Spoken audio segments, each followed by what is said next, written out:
ഈ Mullaringad ഉൾപ്പെടെയുള്ളത് law range മേഖലയാണ്. അവിടെ ഇത്തരം പ്രശ്നങ്ങൾ രൂക്ഷമായി കഴിഞ്ഞ ദിവസങ്ങൾ തുടർച്ചയായിട്ട് വരികയാണ്. അപ്പോൾ ഈ സർക്കാരിന്റെ ഭാഗത്തുനിന്ന് ഈ പ്രതിരോധ നടപടികൾ എടുത്തു എന്ന് പറയുന്നത് എത്രത്തോളം ഫലം ഏതാനും ആഴ്ചകളായി അവിടെ ഈ ആനകളുടെ കൂട്ടത്തോടെയുള്ള ജനവാസ കേന്ദ്രത്തിലേക്കുള്ള ഇറക്കമുണ്ടായിരുന്നു. അത് നിയന്ത്രിക്കുന്നതിന് വേണ്ടിയിട്ടുള്ള ശ്രമങ്ങൾ നടത്തണം എന്ന് നിരന്തരമായി MLA ഉൾപ്പെടെയുള്ള ആളുകൾ ബന്ധപ്പെടുകയും സംസാരിക്കുകയും ഫോറസ്റ്റുകാരോട് പറയുകയൊക്കെ ചെയ്തതാണ്. പക്ഷേ അത് പൂർണ്ണമായിട്ട് വിജയിപ്പിക്കാൻ കഴിഞ്ഞില്ല. കുറേ ആനകൾ അകത്തോട്ട് കയറിപ്പോയി, കുറേ ആനകൾ പരിസരത്ത് നിൽക്കുകയാണ്. അപ്പോൾ ഈ ജനവാസ കേന്ദ്രത്തോട് ചേർന്നാണ് ഫോറസ്റ്റ്. ആ ഫോറസ്റ്റിലേക്ക് ആന വന്നു കഴിഞ്ഞാൽ സ്വാഭാവികമായി അപകടം ഉണ്ടാകാനുള്ള എല്ലാ സാധ്യതയുണ്ട്. ഇത് മുൻകൂട്ടി പറഞ്ഞതാണ്, പക്ഷേ ഫലപ്രദമായ നടപടി എടുക്കുന്നില്ലെന്നുള്ളതാണ് വിഷയം. അതാണ് ആര്യ പറയുന്നത്. അതായത് ഈ പ്രശ്നം അവിടെ നിരന്തരമായുണ്ട്, പക്ഷെ ആ പ്രശ്നം പരിഹരിക്കാൻ കാര്യക്ഷമമായിട്ടുള്ള നടപടി എടുത്തു എന്ന് പറയുമ്പോഴും അത് എത്രത്തോളം വനമേഖലയാണ്, അവിടെ തന്നെയാണ് ജനവാസ മേഖലയും ചേർന്നിരിക്കുന്ന സ്ഥലമാണെന്ന് മനസ്സിലായപ്പോൾ ഈ ആന ഇറങ്ങുമ്പോൾ സ്വാഭാവികമായിട്ടും ആന ഇറങ്ങിയിട്ടുണ്ട് എന്നുള്ള ഒരു നിർദ്ദേശം നൽകുകയും അതിനുവേണ്ടി ജാഗ്രത സ്വീകരിക്കുകയൊക്കെ ചെയ്യുമല്ലോ. വനപാലകരൊക്കെ ഉണ്ടാകുമല്ലോ സമീപത്ത്. അങ്ങനെയുള്ള ഒരു നടപടി ഉണ്ടായില്ല. അങ്ങനെ അറിഞ്ഞിരുന്നില്ലേ ഇത്? അങ്ങനെ അറിഞ്ഞിരുന്നില്ല എന്ന് വേണം നമുക്ക് മനസ്സിലാക്കാൻ. കാരണം ഞാൻ നേരത്തെ സൂചിപ്പിച്ചതുപോലെ സാങ്കേതികമായി ഇതൊരു വനമേഖലയാണ്, പക്ഷേ ജനവാസ മേഖലയോട് ചേർന്ന് കിടക്കുന്ന ഒരു മേഖലയാണ്. ഇപ്പോൾ അവിടുത്തെ വാർഡ് മെമ്പർ തന്നെ നമ്മളോട് പറഞ്ഞത് ഇത് ഈ കൊല്ലപ്പെട്ട അമറിൻ്റെ വീടിനോട് ചേർന്നുള്ള ഒരു മേഖലയാണ്. ആ വീട്ടിൽ നിന്ന് ഇറങ്ങുന്നത് തന്നെ വനത്തിനോട് ചേർന്നാണ്. അപ്പോൾ അത്രയും ചേർന്ന ഭാഗത്തേക്ക് ഈ വന്യജീവി വന്നിരുന്നു. പക്ഷേ അത് ജനവാസ മേഖലയിൽ എത്തിയിട്ടും കൃത്യമായിട്ടുള്ള മുന്നറിയിപ്പ് നൽകാനുള്ള സംവിധാനങ്ങളൊന്നും അവിടെ ഉണ്ടായിരുന്നില്ല എന്ന് വേണം നമുക്ക് മനസ്സിലാക്കാൻ.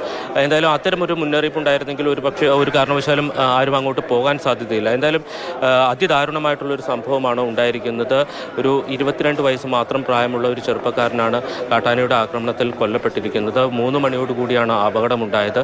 ആദ്യം തൊടുപുഴ കാരിക്കോട് താലൂക്ക് ആശുപത്രിയിലേക്കാണ് പരിക്കേറ്റ നിലയിൽ ഇദ്ദേഹത്തെ എത്തിക്കുന്നത്. പക്ഷേ ഇവിടെ എത്തിയപ്പോൾ തന്നെ ജീവൻ നഷ്ടപ്പെട്ടിരുന്നു എന്നുള്ളതാണ് നമുക്ക് ലഭ്യമാകുന്ന വിവരം. ഇപ്പോൾ വാർഡ് മെമ്പർ നമ്മളോടൊപ്പം ചേരുന്നുണ്ട്. ഈ മേഖലയിൽ തുടർച്ചയായി പ്രശ്നങ്ങളുണ്ടോ? എന്തോ തുടർച്ചയായിട്ട് ഈ പ്രശ്നം, കാട്ടാന പ്രശ്നം 2-2.5 വർഷമായിട്ട് ജനവാസ മേഖലയിൽ നിരന്തരമായ കാട്ടാന ശല്യമുണ്ട്. നമ്മൾ നാട്ടിലേക്ക് ഇറങ്ങിയ ഫോറസ്റ്റുകാരെ വിളിക്കുമ്പോൾ അവർ വന്ന് അവരുടെ ഒരു പരിധിയിൽ നിന്നുകൊണ്ട് അവർ ഒരു കുറച്ച് ദൂരത്തേക്ക് ഓടിച്ചു മാറ്റും. അത് അന്ന് വൈകിട്ടോ പിറ്റേ ദിവസം അത് വീണ്ടും ഇറങ്ങും. വീണ്ടും ഇറങ്ങുന്ന ആ ഒരു കാര്യങ്ങളൊക്കെ ഇപ്പോൾ 2.5 വർഷക്കാലമായിട്ട് നടന്നുകൊണ്ടിരിക്കുന്നത്. കാരണം മുള്ളരിങ്ങാട്ടുകാരുടെ അവസ്ഥ വളരെ ദയനീയമാണ്. കാരണം നമുക്ക് പുറമായിട്ട് ബന്ധപ്പെടാൻ ഒരു പാവങ്ങളെ ഹോസ്പിറ്റലിൽ കൊണ്ടുപോകുന്ന ഒന്നിലെ തലക്കോട് അല്ലെങ്കിൽ പൈങ്ങോട്ടൂരാണ്. 5 മണി കഴിഞ്ഞാൽ ഇപ്പോഴത്തെ അവസ്ഥയിൽ ഒരു ഓട്ടോറിക്ഷ വിളിച്ചാൽ വരത്തില്ല. കാരണം അവർ രോഗീനെ ഇറക്കിയിട്ട് തിരിച്ചു വരാൻ അവർക്ക് പറ്റത്തില്ല, പേടിയാണ്. അങ്ങനത്തെ വളരെ ഒരു ബുദ്ധിമുട്ടിലാണ് നിന്നുകൊണ്ടിരുന്നത്. ഫെൻസിങ് പൂർത്തിയാക്കി കഴിഞ്ഞാൽ ജനവാസ മേഖലയിൽ നിന്ന് പൂർത്തിയായിട്ട് ആനകളെ നീക്കം ചെയ്യാമെന്നാണ് ഫോറസ്റ്റുകാർ നമുക്ക് തന്നിരുന്ന ഉറപ്പ്. അതിൻ്റെ ഇടയ്ക്കാണ് ഇങ്ങനെ ഒരു സംഭവം നടന്നിരിക്കുന്നത്. ഫെൻസിങ് പണി ആരംഭിച്ചിട്ടുണ്ടോ?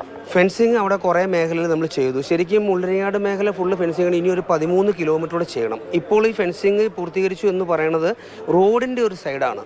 ഈ റോഡിലേക്ക് ആന ഇറങ്ങി വിഷയങ്ങൾ ഉണ്ടാക്കാണ്ടിരിക്കാൻ വേണ്ടി റോഡിൻ്റെ ഒരു സൈഡ് 3-3.5 കിലോമീറ്റർ മാത്രമാണ് ഫെൻസിങ് പൂർത്തീകരിച്ചിട്ടുള്ളൂ.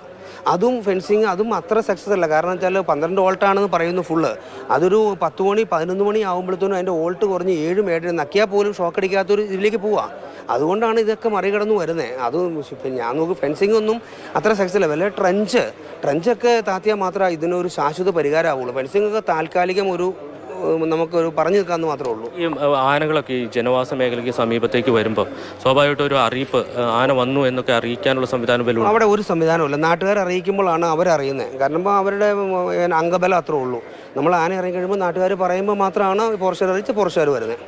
ഹലോ, ആ പ്രദേശത്തെ ആ വാർഡിലെ മെമ്പറാണ്, അതായത് അമർ താമസിക്കുന്ന ഈ അപകടമുണ്ടായ ആ വാർഡിലെ മെമ്പറാണ്. അദ്ദേഹമാണ് പറഞ്ഞത് ഇവിടെ ഫെൻസിങ് ഉൾപ്പെടെയുള്ള ജോലികൾ ചില സ്ഥലങ്ങളിൽ ആരംഭിച്ചിട്ടുണ്ട്. പക്ഷേ അത് എത്രത്തോളം പ്രായോഗികമായ രീതിയിലേക്ക് എത്തിയിട്ടുണ്ട് എന്ന കാര്യത്തിലാണ്